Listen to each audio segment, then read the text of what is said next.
Welcome to Understanding Wildfire with Professor Monks. Today's topic, Indigenous and Traditional Fire Practices. In the last video, we mentioned how fire managers often aim to find out what the fire regime of a place was in the past. This historical fire regime is often the product of human activity, people deliberately lighting fires in certain places and at certain times, and protecting other places from fire. These traditional fire practices are the result of many generations of living on the land, learning how it works, and passing that knowledge down outside of formal educational institutions. But it's important not to think traditional means unchanging or stuck in the past. We're talking about living traditions that continue to grow and adapt to changing circumstances. Traditional fire practices of one sort or another exist in nearly every part of the world. They can be found among societies that get their subsistence mostly through hunting and gathering, those that practice farming, and those that herd livestock. One important category of people who have traditional practices and knowledge about fire use are Indigenous people. The United Nations defines Indigenous people as follows. Indigenous communities, peoples, and nations are those which, having a historical continuity with pre-invasion and pre-colonial societies that developed on their territories, consider themselves distinct from other sectors of societies now prevailing on those territories or parts of them. In other words, Indigenous peoples have maintained their culture despite being invaded and conquered by other groups of people. Classic examples of Indigenous people would be Native Americans or Aboriginal Australians. The term Indigenous gets a little trickier to apply in other parts of the world that don't share the same kind of colonial history. The best way to learn about Indigenous fire practices is from Indigenous people. Neither Monks nor his human are Indigenous, so what this video aims to do is to give you some general framework to help guide you in hearing from Indigenous people. In the description of the video, you'll find links to videos made by Indigenous people about their fire practices. Today, nearly every part of the world puts official fire management responsibility in the hands of formal institutions such as the U.S. Forest Service or the Rural Fire Service in New South Wales, Australia. As a shorthand, we can call these dominant fire institutions.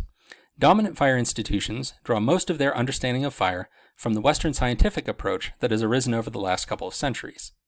So dominant institutions can come into conflict with Indigenous people and other traditional fire users about what kind of fire is good or bad, and what kind of fire should be allowed or prohibited. One possible outcome of this conflict may be for dominant institutions to prohibit traditional practices and the knowledge that they're based on.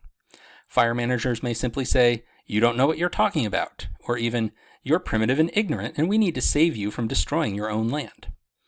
This prohibition has often been fueled by racism, when the two sides come from different racial or ethnic groups.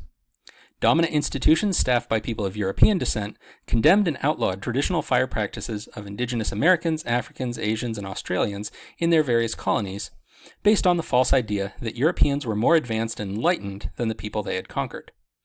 Even after achieving independence, many countries retained these European fire laws and institutions. Faced with prohibition, Indigenous people might acquiesce, especially if, due to other forms of oppression, they lacked the means to effectively fight back. Indigenous people frequently had their land stolen from them and were prohibited from practicing or passing on aspects of their culture, such as their religion or language, that are closely tied to their fire practices. On the other hand, they might put up a resistance, continuing to carry out traditional fire use practices under the nose of dominant institutions or in open defiance of them. Another path that dominant fire institutions might take is to try to learn from Indigenous fire practices. After all, if these people have been living here for a long time and haven't destroyed everything, then they must know something about the ecology of the place and how it interacts with fire. So dominant institutions may pay for researchers to go to Indigenous communities to interview people and document their fire practices. This may be viewed by Indigenous people as a step forward, since their knowledge is being recognized and valued. But they may also resent having their knowledge taken from them, often without any kind of compensation. And the researcher who publishes the results in a scientific journal can get lauded as the expert, rather than the people that actually came up with all of this knowledge. Further, Indigenous knowledge can easily get taken out of context, as a scientific researcher tries to reinterpret things in scientific terms, even though they only really make sense from within an Indigenous cultural and spiritual tradition. In recent years, there have been many instances of dominant institutions establishing a third kind of relationship with Indigenous people, co-management. Under co-management, dominant institution fire managers sit down with Indigenous people and work out an agreement about fire that both sides can accept.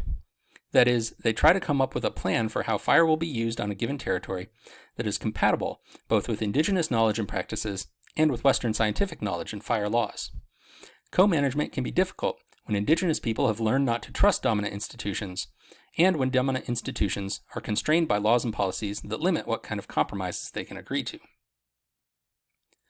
A final possibility is for dominant fire institutions to acknowledge indigenous sovereignty over land, including the right to manage fire. Sovereignty means having the ultimate say-so over what happens to a place and its people. The United States and Canada, for example, recognize each other's sovereignty, which means nobody in the US has the power to tell Canada and Canadian people what to do, and vice versa.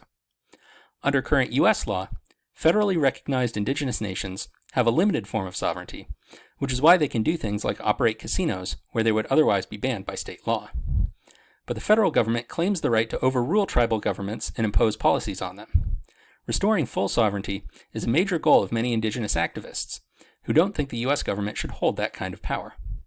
In the case of fire, acknowledging indigenous sovereignty would mean that dominant institutions would back off and not have any say in fire management on indigenous lands. Instead, indigenous people would have full control over when and where fires would be lit or extinguished.